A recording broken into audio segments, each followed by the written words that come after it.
Good morning everyone. CTET के notification में आपका स्वागत है। साथ ही स्वागत है आपका अपना चैनल स्टूडेंट डे में।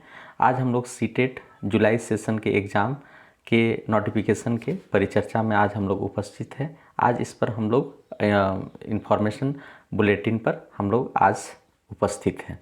तो आज हम लोग देखेंगे कि सीटेट के लिए कौन कौन सा डेट है, कब हम लोग फॉर्म भर सकते हैं, कब तक लास्ट डेट है, ये सब के बारे में हम लोग जो महत्वपूर्ण जानकारी है उस पर हम लोग आज परिचर्चा के लिए उपस्थित हैं। तो हम लोग आगे बढ़ते हैं। सीटेट ये जो केंद्र सरकार के द्वारा प्रायोजित एक एग्ज़ाम है जो वर्ष में 2 बार होती है, जिसके लिए आप एक से 5 तक होता है और एक जो है वो 6 से 8 तक के लिए होता है। अगर कोई अभ्यर्थी चाहे तो दोनों में ही इसका फॉर्म भर सकता है। तो उसका एग्ज़ाम 2 सीटिंग में होगा, उसके लिए अलग अलग उसको पेमेंट करने होते हैं, है ना। तो एक सब्जेक्ट 1 to 5 के लिए अलग पेमेंट है और 6 to 8 के लिए अलग पेमेंट है ना। तो इसको हम लोग अभी चर्चा करते हैं। सबसे पहला है CTET July session. Duration of online application 27/4/2023 से ये स्टार्ट हुआ है और हम लोग का 26/5/2023 तक ये जाएगा।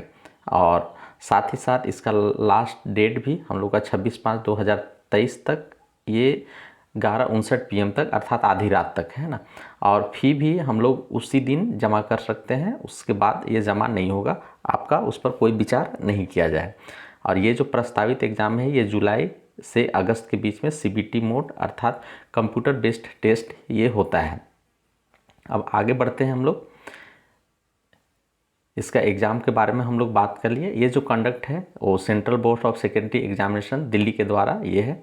ये सिर्फ एग्ज़ाम कराती है ना। ये आपका पासिंग मार्क्स आपका ये नहीं है कि आप पूरा इसमें रिक्रूट हो जाएंगे। आपका रिक्रूटमेंट तय नहीं करता है, एलिजिबिलिटी सिर्फ तय करता है कि आप एक टीचर बन सकते हैं।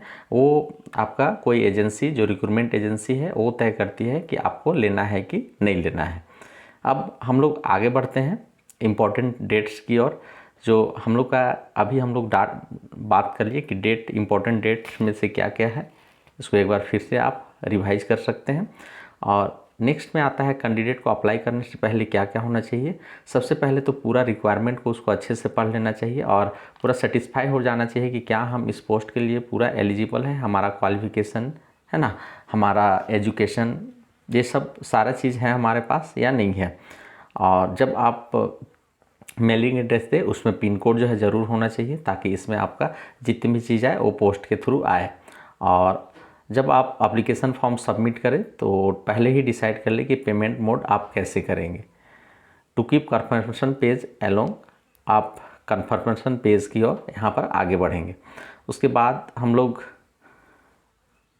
Online more than one application his candidate shall be liable to cancel candidate में be debarred for the future exam, no communication will be sent regard, है ना।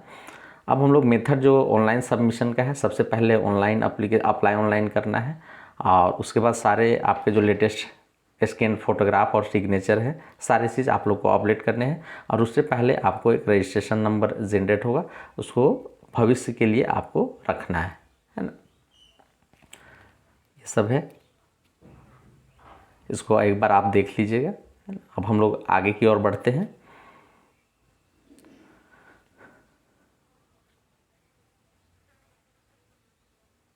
अब हम लोग फ़ी की बात कर लेते हैं यहाँ पर। अगर उससे पहले हम लोग स्कैन फोटोग्राफ सब की बात कर ले थोड़ा सा तो अच्छा रहेगा।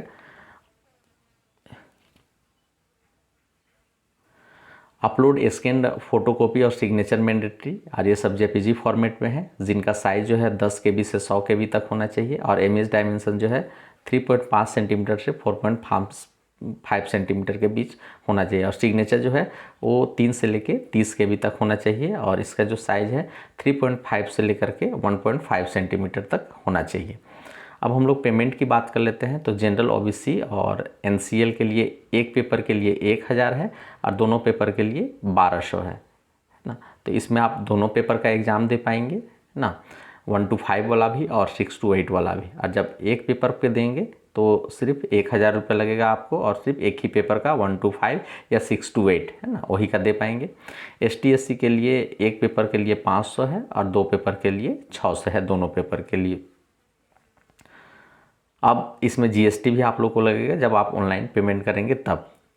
अब हम लोग फिर से एक बार यहाँ पर रिमाइंड कराया गया है कि आप जो है ना, पहले से अपना एलिजिबिलिटी के लिए सेटिस्फाइड हो जाए कि आप अप्लाई कर रहे हैं, करने जा रहे हैं, तो आपका बीएड है कि नहीं है, डीएड है कि नहीं है ना, ये सब जो आपका क्वालिफिकेशंस है ना, एक टीचर बनने के लिए जो ज़रूरत सर्टिफिकेट की आवश्यकता आती है वो है कि नहीं है आपके पास।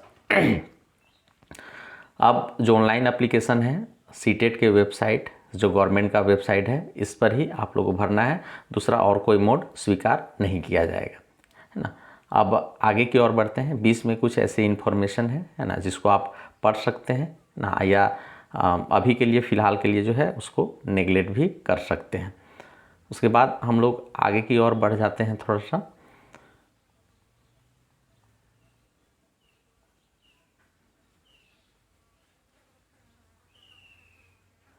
अब आता है प्रोसीजर, है ना, ये सब एग्ज़ाम के लिए किस किस तरह से हम लोग का कंडक्ट होगा, है ना।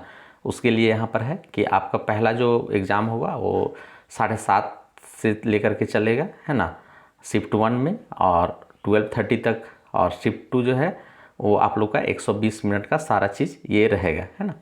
उसके बाद आप लोग का एक बार इसको अगर लाइन बाय लाइन पढ़ दे तो बहुत अच्छा रहेगा।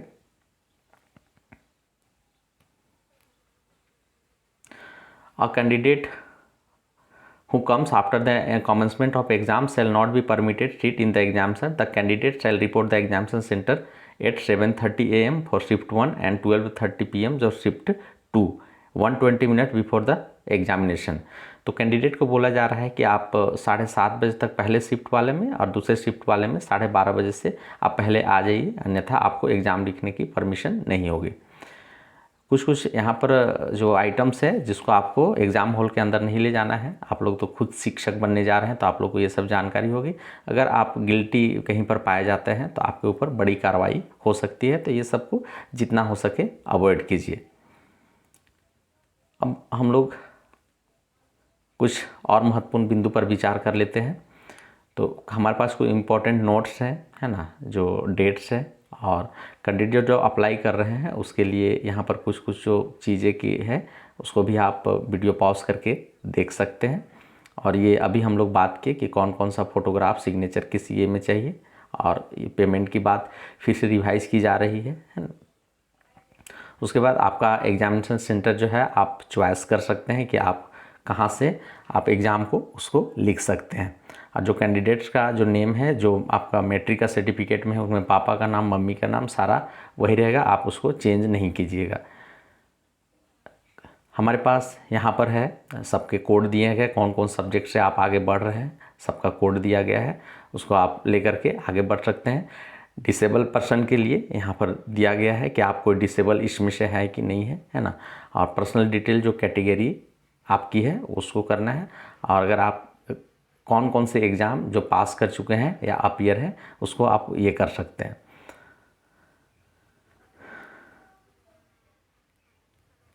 और minimum educational qualification for the teaching 1 to 5 and 6 to 8 सबका अपना क्वालिफिकेशन है, आप यहाँ पर देख लीजिएगा कि किसका क्या है ना। ऐसे आप सारे लोग जानते भी होंगे, लेकिन फिर भी एक बार फिर से रिवाइज कर दें। तो फिर से एक बार इन्फॉर्मेशन को ग्लैंस किया गया है ना, एकत्र किया गया है कि कैसे कब कब का एग्ज़ाम जो है आप लोग को कैसे देना है, डेट क्या है, ये सब का है। जैसे बहुत सारी चीज़ों के बारे में तो हम लोग पहले ही बात कर चुके हैं, लेकिन एक और नई बात यहाँ पर सामने आ रही है कि हम लोग अपना फॉर्म को अगर करेक्शन करना चाहते हैं, है ना, तो कुछ दिन हमारे पास समय दिया जाएगा। इस समय हम लोग इतना समय कर सकते हैं, और एडमिट कार्ड जो है वो 2 दिन पहले डाउनलोड कर सकते हैं, और एग्जामिनेशन का जो डेट है एडमिट कार्ड जैसे डाउनलोड करेंगे आपको मिल जाएगा, है ना।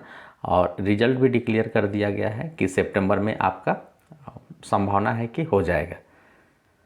सबका ये एंट्रेंस के बारे में अभी हम लोग बात कर लिए।